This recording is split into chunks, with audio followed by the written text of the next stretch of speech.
Welcome to Miltton Futures. Today we're talking about the future of work.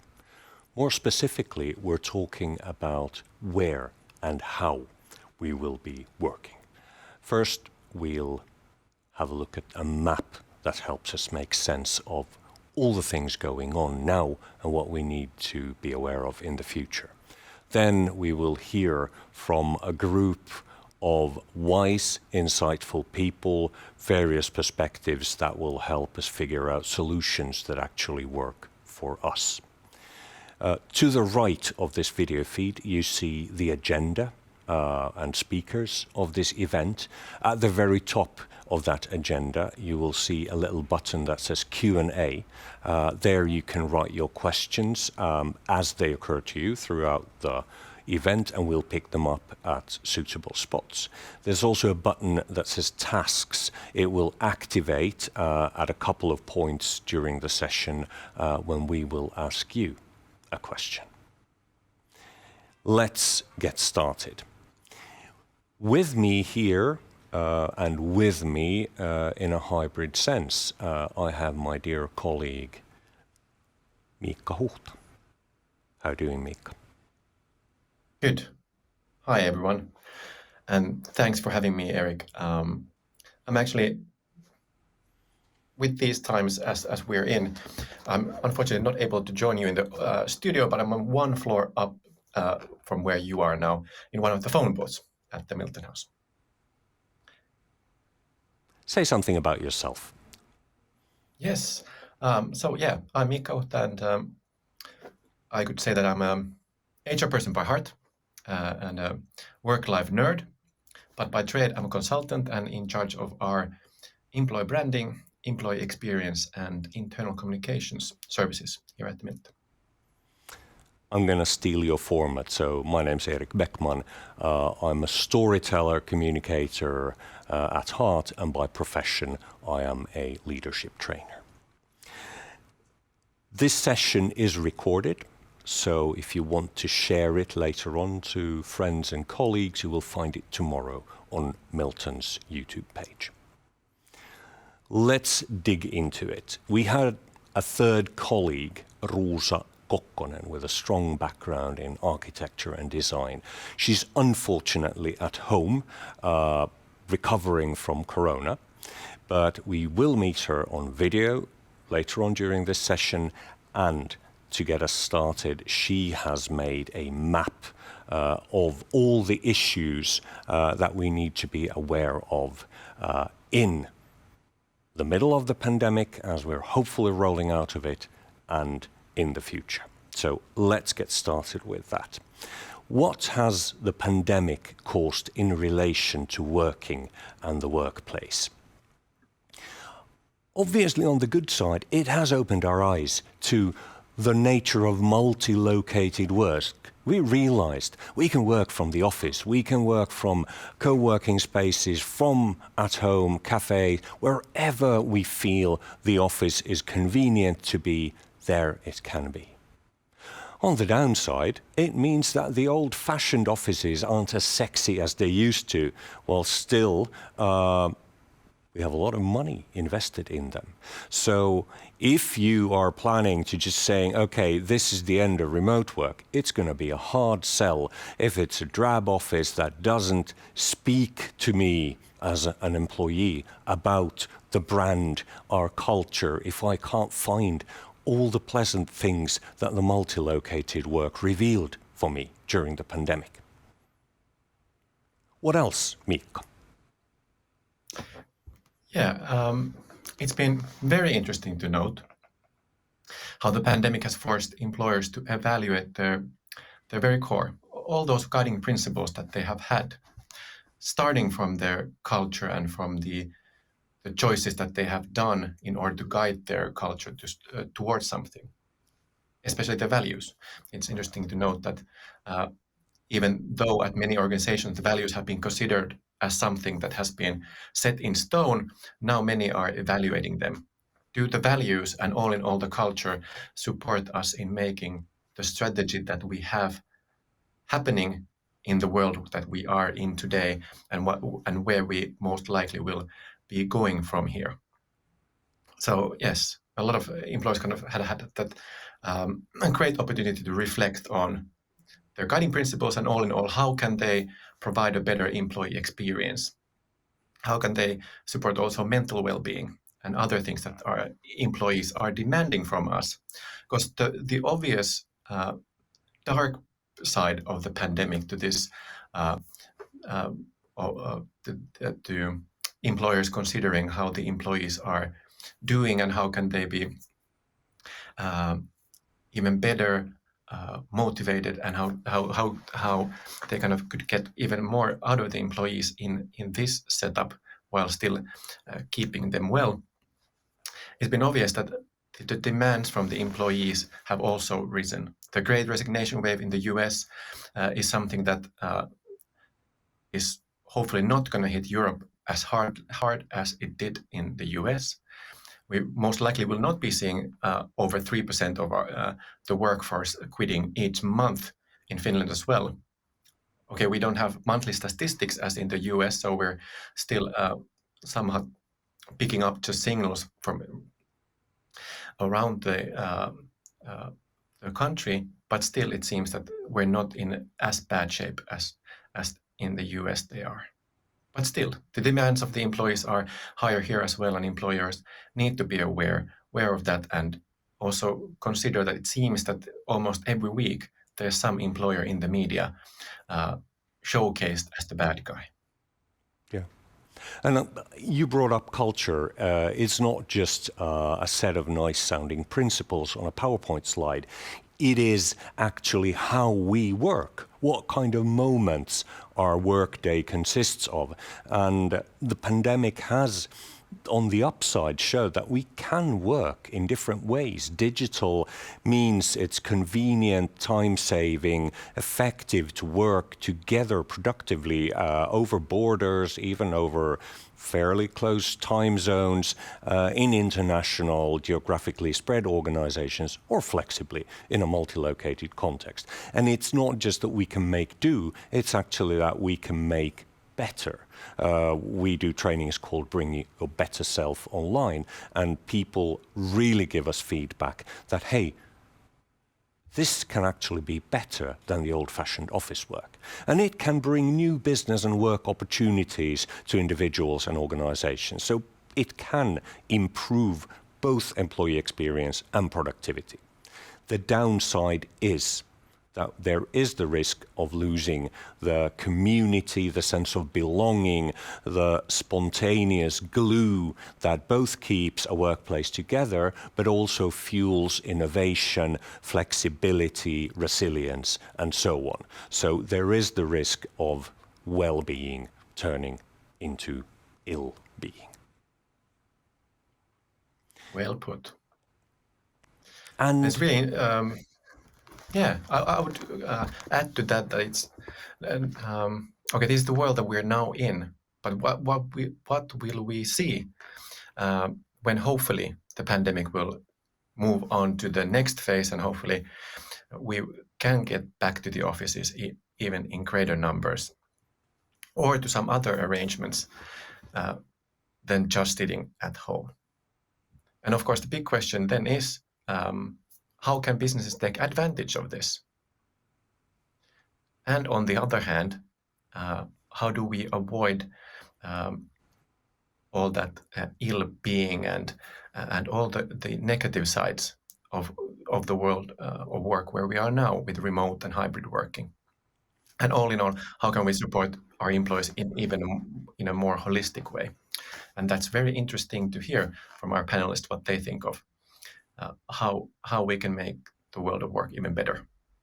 And that's exactly what we're going to do. From this map of the issues that we want to be aware of, the possibilities, the risks, let's dig into looking at what really works.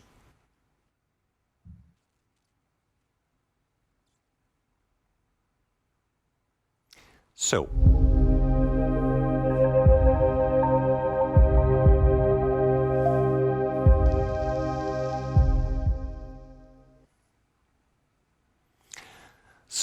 With us, we have a group of people with practical wisdom, research insight to share.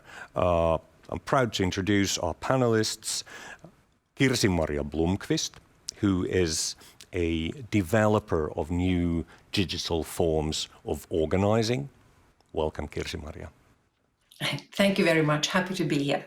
Then we have Antto Kauhanen. He's a business developer for sustainable wooden construction, and he is leading Stora Enso's new head office project. Welcome, Antto. Good afternoon. Thank you. Then we have Outi Sivonen. If you're interested in building more humane working cultures, she wrote the book. Even better, she actually wrote a book that is the manual for this. So welcome, Outi. Thank you very much. Happy to be here. And then we have Leea Tolvas. She is an engineer. She's also a millennial leading millennials. Welcome, Leea. Hi, great to be part of this. We will ask you a question, and then we will actually come back and ask all of you in our audience online a question. But let's start with our panel. What was, for you, the biggest frustration of pandemic work life on that map we saw, or something else? So if we start with Kirsimarja, what bugged you the most? Thanks. I think it was these endless meetings that we kind of tried to take the old world's ways of working, too many, too long, too one-way meetings without real engagement. Yeah, that I think many can recognize. Antto, what was your biggest gripe? I think personally I'm one of those who have really struggled with this remote work time, and I've been actually quite a lot at the office throughout this pandemic. To me, office is not just the physical workplace, it's also a state of mind to me. As Kirsimarja mentioned, I think these over-intensive work days have been part of our everyday life during the past 2 years, and we've all seen back-to-back meetings without having proper time to think and reflect. Actually, this is something that I've been really struggling with. The second learning is what has been frustrating a bit more is the amount of digital disturbance. We are really taking benefit of all the digital tools, and they are used since the beginning of pandemic. And I feel that we are constantly interrupted with this multi-channel interaction and information flow. Yeah, I like the way you said that the office is not just a physical place, it's kind of a state of mind, and what I'm hearing here, that it can sometimes serve to protect us from interruption. Outi, what was most frustrating for you? I think it was the lack of visibility to the future. So suddenly the world as it was taken from us, and then it was really hard to see how the future will actually look like and how we're going to work in the future. And then there were things were changing, and then you kind of started to already hope that, okay, maybe this will change back to the normal. And then you realize that there is no that normal anymore. So I think the adjusting in general for the changing situations, changing futures, changing situations all the time, I think that was maybe the most frustrating.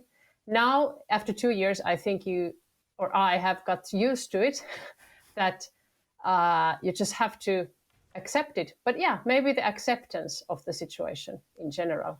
Yeah. Thank you. And what happens if we suddenly regain a sense of horizon, that we know that it's going to be stable? That's going to be mind-blowing. Before we go to Leea, by the way, we've activated the task on the agenda on the top right-hand side. So in a minute, we're going to come back to you. But if you already now have in some way identified in one word what is most frustrating to you, then you can put that word in there by clicking at the task. We're going to come back to that after hearing from Leea. what bugged you the most in pandemic work life? Hi, representing extroverts, I believe. The lack of interaction, lack of social contact was, of course, what hit me personally.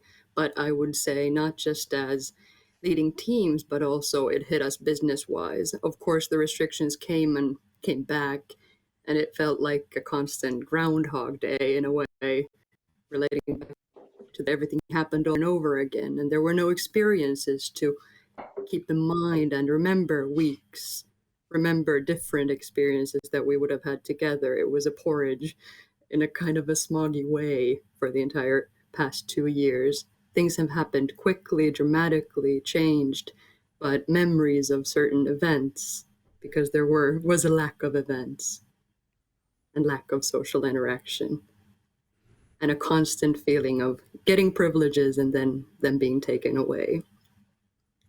Thank you. I love your metaphor of smoky porridge. It is really valuable to highlight the experience in work life that this pandemic has caused. And now, to our viewers, if you recognize what is the one word that for you would really define what bugs you the most in pandemic work life, click on tasks top right-hand corner, and we have a few words there already, but we would like some more. We'll come back to that in a moment. What I want to ask our panelists, and now we can go in any order that you want, what helped? Personally, what do you feel supported you most during the pandemic work life?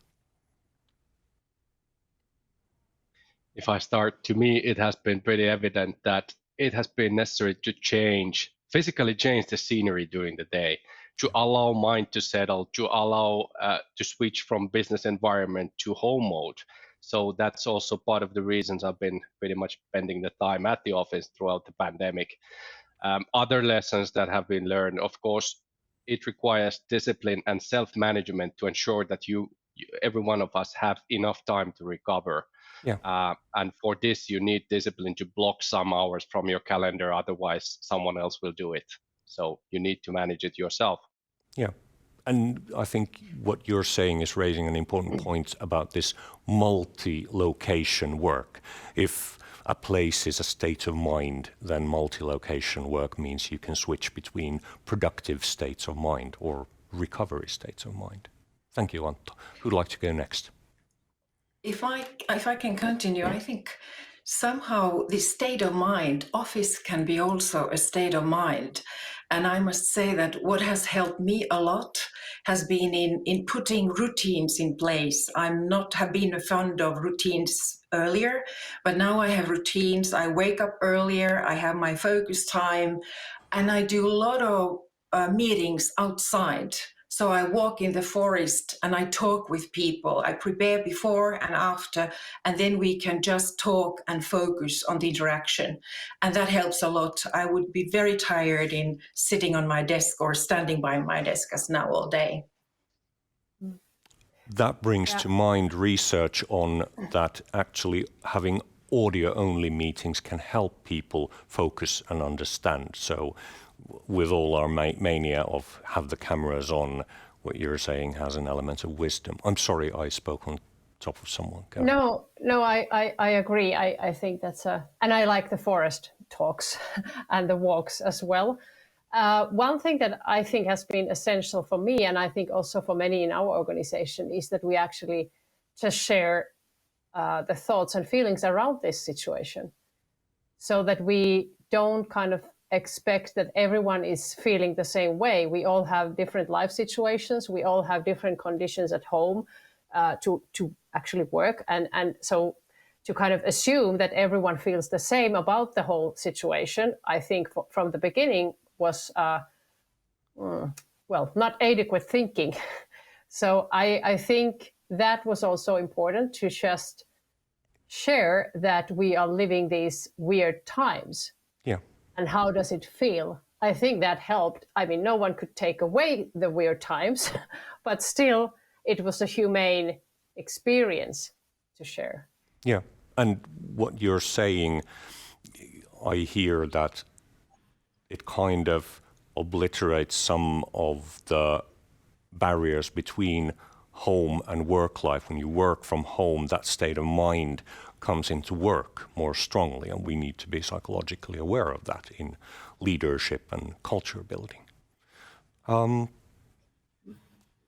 Just to add on that, as a last thought, just as well as it helps to kind of go through it with people, that's the perspective that also helps, that we are in this together. Yeah. We're not maybe all treated equally. It's a K-shaped recovery as talked, and different fields are going different ways, but we've somehow been struck all together. It's an experience, and bringing in the time perspective to it as a real estate investor, we've been here for 150 years as a company. This is just, even though it feels terrible to be in the midst of the storm, in the eye of the storm, it shall pass. Yeah.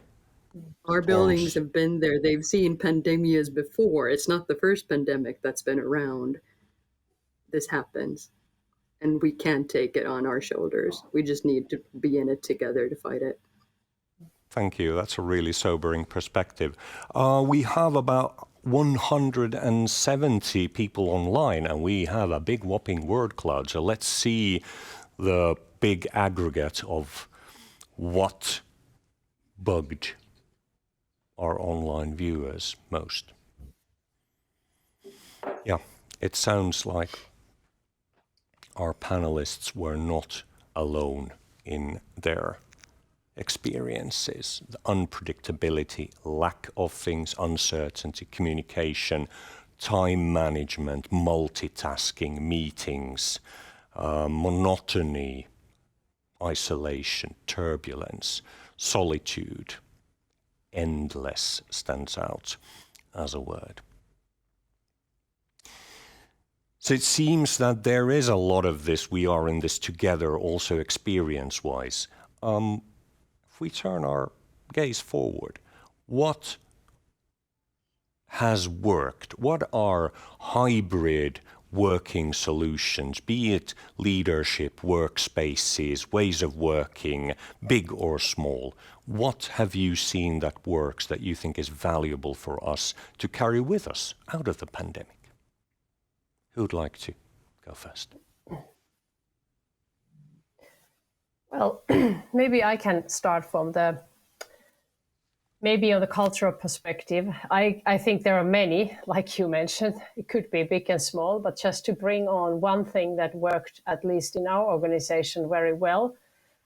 We started immediately 2 years ago, these sessions called Living in Exceptional Times, where we just gathered people for an hour every month to just share what is happening. And we thought that, well, maybe no one comes. Who knows? We didn't have a proper agenda even. It was just, come and share what is happening in our minds. And 200 people showed up. So that was kind of amazing. And then now in 2 years, we have had those sessions like nearly 20 every month, where we just share basically things that are much related to our mind and how do we cope with these things. And now we have moved on, obviously, from the pandemic to many different areas. But what the point being that I think one of the lessons we've learned, that if we are to continue this hybrid way of working, the reflective time that people need has to be there. If we don't meet physically as much, so we don't have the coffee breaks, we don't have the chit chats, we need to have places or meetings where we don't just do the operative work. We have to have facilitated sessions where we share more on how we feel about what is happening. So that, I think, is a lesson that I want to bring as an example, that maybe 4 years ago, I would have not thought about this kind of a session at all. Thank you, Outi. Living in Exceptional Times sessions. With your permission, I will spread that idea around. Go ahead. Who would like to go next? If I can continue on this, because when the pandemic and the lockdown hit 16th of March 2020, what we did, we kind of started inviting people to join us because it was a crisis at that time. So kind of quickly building a digital community of people. So we built a community and teams to solve different aspects.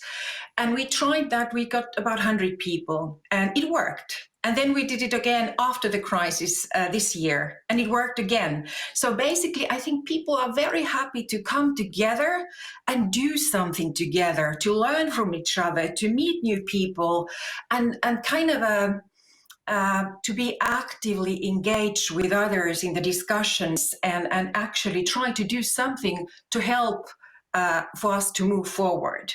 And this can be done in a little bit more like a large scale because technology enables that. And we can connect very easily, and we can even build social capital and benefit from that. But also, as I think in a very small scale, what we did this spring was that we were having these lunch meetings when someone was presenting something from his or her field, and because everybody was eating alone at home. So then we had these lunch meetings, somebody was presenting and the others were listening, and we had wonderful conversations, which was also very meaningful. So I think we can do a lot of things also digital if we just try out. That is a brilliant description. Digital community building in a conscious way, be it big, global, or be it intimate, small, just lunch dates around some subject. Thank you, Kirsimarja. Who's next? Should I squeeze in? I'd love to say what works is flexibility and the ability to listen. We've been kind of all put into a situation that we're unfamiliar with. It's okay to say that we don't know what's going to happen, but we can try. We can recalibrate, we can evaluate how did it go, and then change direction accordingly. And out of this also, I would say the flexibility of the office space is of utmost importance nowadays as well, so that you have the possibility to choose what kind of a workplace you wish at home, or whether it be at a downtown location, at a club, a hub, somewhere nearby your home, so that there are different opportunities. Because I don't believe that anyone go back to the 8 to 4, back to the office way, if possible. Talking about us who work in knowledge work. Then again, flexibility also on the other side. In service industry with our restaurant employees, I hope that there will be a lot of opportunities for people to, there is no such word before, but saying it, healthily actually eat in a restaurant and decide how close you can be to others, that you have the choice to choose which is the tactic suitable for you yourself, as a client, as a customer, which makes you safe as an employee as well, but also going out for services, because that's the way we enable everyone going back to restaurants, to hotels, travel. I think you're making a really good point about flexibility, and when you combine it with listening, that it's kind of negotiating space. Where do I want to work? How do I want to work? How can we come back together so that we feel safe and it works for us and it's productive and fruitful? I really like what I'm hearing. Antto. Yeah, I really like it as well. Just to reflect our findings from the past 2 years, we at Stora Enso have actually gone through quite significant transformation. We have just left one of the most iconic office buildings in Helsinki cityscape. We have moved out from the Sugar Cube next to the Market Square and started our journey towards a new wooden head office in Katajanokka. In between of these projects or buildings, we will pilot our new workplace concept, our new methods of working in a temporary swing space, which is based on a very human-centric approach and inclusion. This has required a lot of research within our company, a lot of employee surveys, group interviews, diary studies, and workshops with our employees. And we've very much engaged our employees to share their feelings, how they see we should work as a community in the future. And therefore, this pandemic is actually giving a good opportunity for us to reshape our ways of working. And still, I feel that the office is a place where we all feel belonging, to a community. It's much more difficult to achieve that sort of feeling of belonging via digital teams. It sounds like you're doing some serious listening, like Leea recommended. And yeah, I guess also that this is a good time to rethink workspaces and working in general, because now we've had a taste of different alternatives compared to sitting in office and getting a questionnaire, how would you like to change it? And thank you, Kirsimarja. It was probably accidental, but it's a good reminder to bring in our dear colleague Rosa Kokkonen, who is at home with the corona, but she is also on video. She is talking with architects, with interior architects who are now, based on similar examples and experiences we've talked about, designing the workplaces of the future with these experiences. So let's spend a few minutes listening to Rosa and the architects who design the workspaces of the future. Workspaces are a reflection of the times we live in. As Churchill once said, we shape our buildings, thereafter they shape us. Already before the pandemic, workspaces were being transformed by many new trends. Wi-Fi freed us to work outside the office, and offices were fused into co-working concepts, offering startups and bigger companies an alternative to a rented office and working from a cafe. But traditional one-company office still holds tight. Take Helsinki. Still new headquarters rise in the best spots. Meanwhile, the office complexes from the 70s, 80s and 90s, built by the ring roads and intersections, have tried to attract companies through massive renovations and new concepts. To discuss the workspaces of tomorrow, I met architects Sami Horto and Souissi from ARCO and interior architect Aino Brandt from Koko Kolme. We met at Sami's office in Helsinki Punavuori. We've been here now about a year and a half or something, so we moved here during this pandemic. We used to be in other part of the Helsinki before, in Kamppi, so it was a kind of mess because people were traveling in the staircases and elevators all the time, and it's quite difficult to create a good company culture there. So that's why we decided to find ourselves a place where we can be in one floor, and we have a high ceiling, and if you think big, you need to have a big space. You know what I mean? Yes. So it's a place for the creativity. But we don't have now a fixed place for everybody. Yes. We are testing different kinds of systems. We have leased our furniture because we are testing which works, which not. Yeah. This is our trophy. We are not only talking to our clients, but we are also talking to ourselves. What do you think are the most important phenomenal trends? I feel like that expectations for the quality of the life has changed dramatically. At home, at work and everywhere. And if you're spending 8 hours a day in work, so you need to have a good working experience. Yes. We were talking about customer experience, then came user experience. Now it's about employee experience. And the companies, they have to pay attention exactly to the location and also to the spaces, how they look and feel like. The term multifunctional space, it has been taken already over before pandemic, but now it's even more important to understand the way of using the space for different kind of functions. And we could maybe roughly say that before we have had 70% for the work tables occupied in the office and 30% for the common.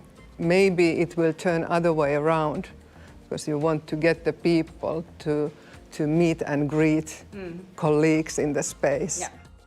This space now, what we are looking in the video, it's for Helsinki Yliopisto, Helsinki University. I would say that the study spaces and the workspaces, they get more and more near to each other. Yeah. So it's a learning process anyway. Yeah. Keilaniemen Portti is a wood-structured office building that embodies many of the current discussions. With this project, we wanted to show a new way of how we could think of the future of the workplace. The most important thing for us is to bring nature back to the city and back to the office space and to the workspace. I think the most interesting thing about sustainability nowadays that it should not be only as a compromise of reducing the CO2, which we are doing with this building. Also, we have to think about another kind of sustainability, which is called kind of hedonistic sustainability, which is a kind of sustainability of how can we make the lifestyle of the people better. We thought that whenever you come to an office space, you have to feel almost like being in your summer house, taking out your shoes, being in socks and being relaxed and being around wood, touching wood and also smelling the wood inside the building will make you feel kind of more close to nature. And offices, as I mentioned to you, are really flexible to change. So one window and one glass is always equal to the standard kind of office measure of 2.7 width. So at any time, any tenant could change this into one single office. How can we give shape to the future? Where we are, why we are now actually going to the office? What is the origin of us being in an office? It's completely new. You have to really think about it.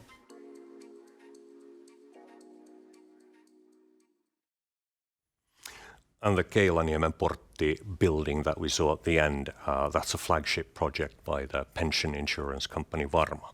So a lot of things, as a storyteller, I loved hearing this, that the spaces are a way of the organization to talk to ourselves collectively and individually. There was reflecting brand and culture, exploration, learning what works, bringing nature. So Kirsimarja's forest walks, maybe the forest comes into the meeting room when we return to the offices of the future, and sustainability at the core, including quality of life. What resonated most with you in what you heard in this video? To me, the most that resonates is the feeling that all senses are served in the office of the future. It means that choices of materials are being specifically paying attention, and its interior solutions. It's all about the visual aspects that create the feeling of a new office. It can be indoor air or smell, as architect Souissi was explaining there. It can be sounds that set you to the right mood at the office. In overall, I see this rising trend of a biophilic design where nature and natural materials are taking into essence of any new building. It really connects us more with the nature, and that specifically has been more important during this pandemic era. We want to be connected with the nature, and I think we can see that already in the designs of future offices. I'm happy to hear that, because research, some of which we've done ourselves, shows it's going to be a hard sell to get people to return to the office. And what I'm hearing you say is, welcome to the sensual office. And, that I think would speak to a lot of people. Thank you, Antto. Yeah. Who's next? Outi. Yeah, I just want to add, because the things that I was kind of listening was the notion on the fact that why would people actually come back to the office? And I think that was a question that was asked from me, I think 5 years ago, from a designer.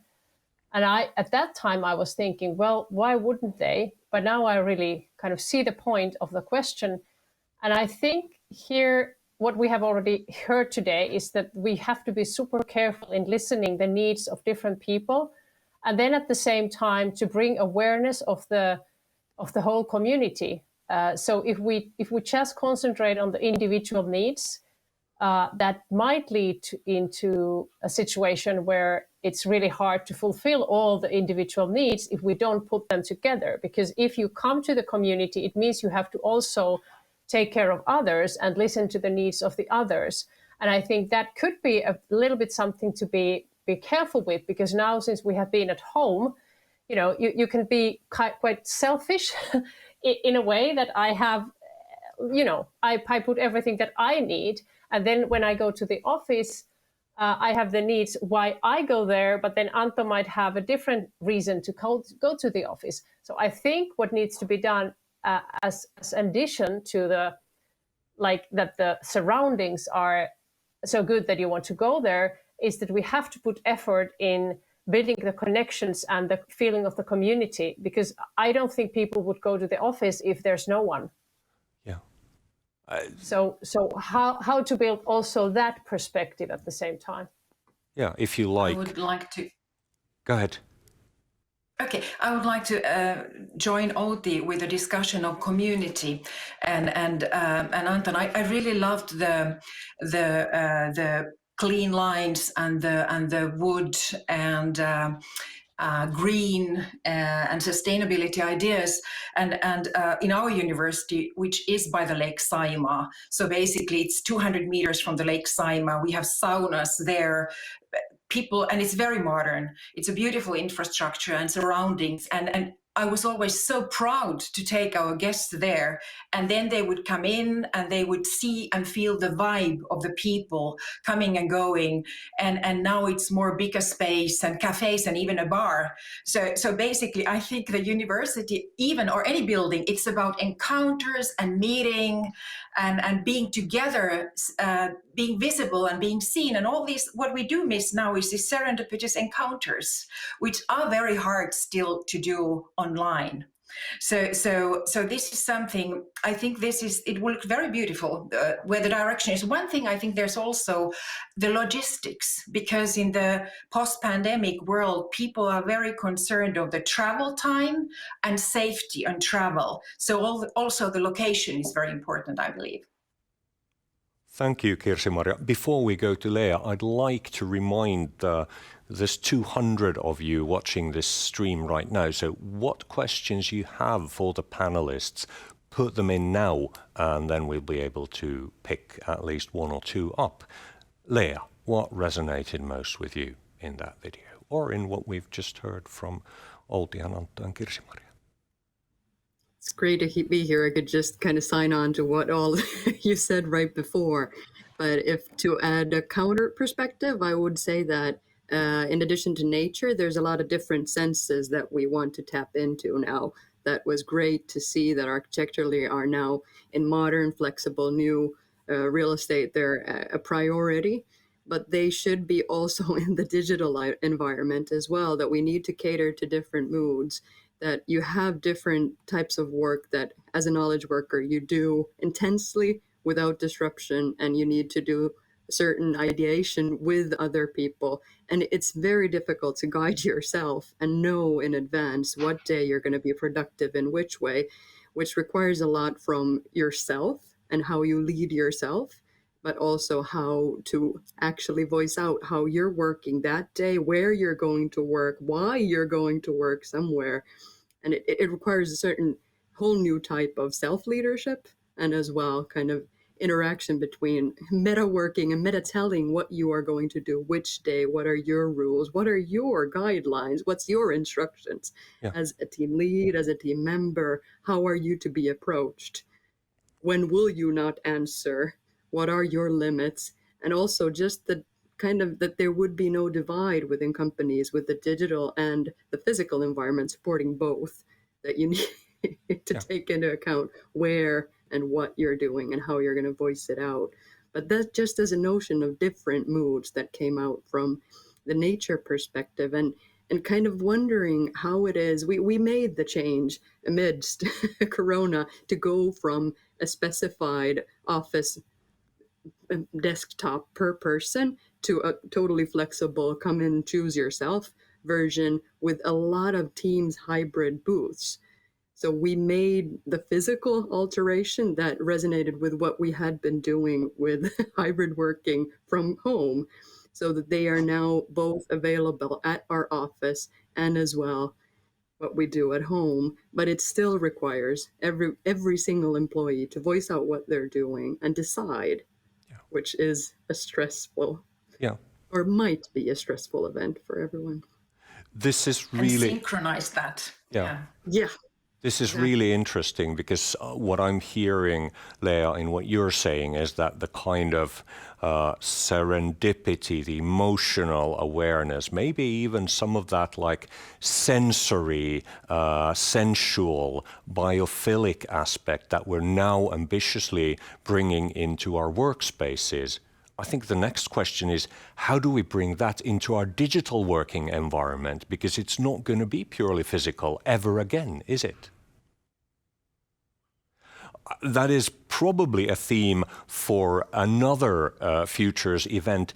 Is there something you want to say about that, or otherwise some other highlight or insight that you'd really want to make sure stays with our viewers? So either build on that, how are we going to fuse the digital and physical, or otherwise, what would you like to kind of lift at the end? Because we are nearing the end. We have one question that I'm going to put to you, but first I want to hear from you.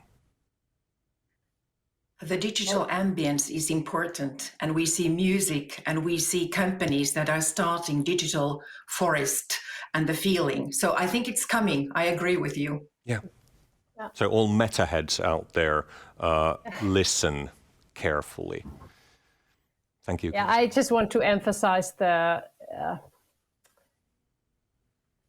kind of aspect that we really need to put effort on building the sense of belonging, no matter what is the space, whether it's digital or physical or whatnot, and it happens between people. Now when we look at each other in the eyes, so that's how it's built. So let's not forget that as it is the biggest way of building the connections.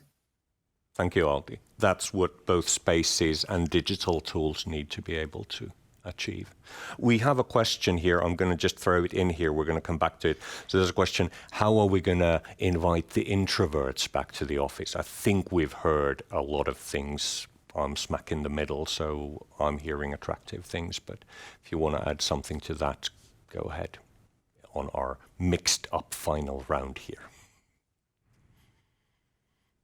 I'll take the hit because as an extrovert, we can't just design the offices for us, but needing actually to listen that what works for me doesn't work for everyone else. But really, truly, what is the motivation? We decided on a trial that we now needed to postpone because of Omicron, not wanting to learn any more Greek alphabet, please.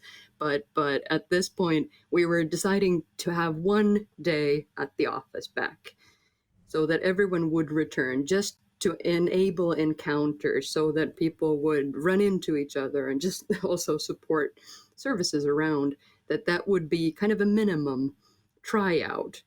It doesn't sound to me like a full-blown order to have 3 or 5 days back at the office. It's one. Yeah. Versus it used to be 5. So if that kind of works, and then having the choice of decision for the rest of the week, because we get to choose also where we work from, what time zone we work from. Do we have the ergonomic conditions at each one of our homes or not? Yeah. And does the employer support that? Because at the end of the day, what you're saying, I've read it in leadership articles and research. So you're describing a workplace which is fruitful for the well-being and productivity for human beings. And it also fulfills all the criteria I'm hearing current leadership research and insights say, this is what leaders should lead if they want to have a really productive and innovative company. And I think these past 2 years have really set new requirements for leadership.